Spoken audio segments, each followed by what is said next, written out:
60,000 voters are being told their vote in the race between Allison Riggs and Jefferson Griffin for North Carolina Supreme Court Justice might be ineligible. It's just really hard to see this happening because when you have done what you've been asked to do and it still is not good enough. Pastor Dawn Baldwin Gibson says she was shocked to find her name on the list, questioning the legality of her November ballot.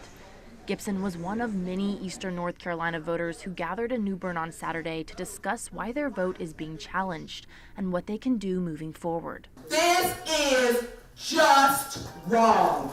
Gibson says Griffin is challenging the vote of thousands, targeting early absentee and overseas voters.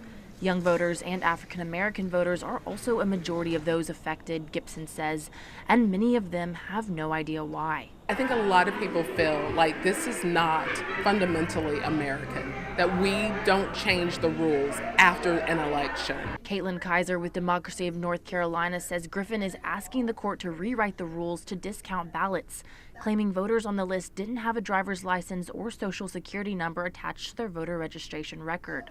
She says there is no evidence to these claims. I've also talked to hundreds of voters who have said, I know I put my social security number, I know I put my driver's license number. Many voters are now concerned in the credibility of the voting system and whether or not future ballots will be affected if Griffin succeeds in targeting their votes. Elections officials tell you how to register and how to vote, and you follow all the rules.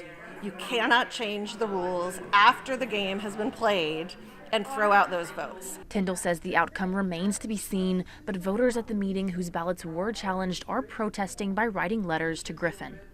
In New Bern, Elise Sandlin, WITN News. That's what you need to communicate to voters when they go to register. These are required.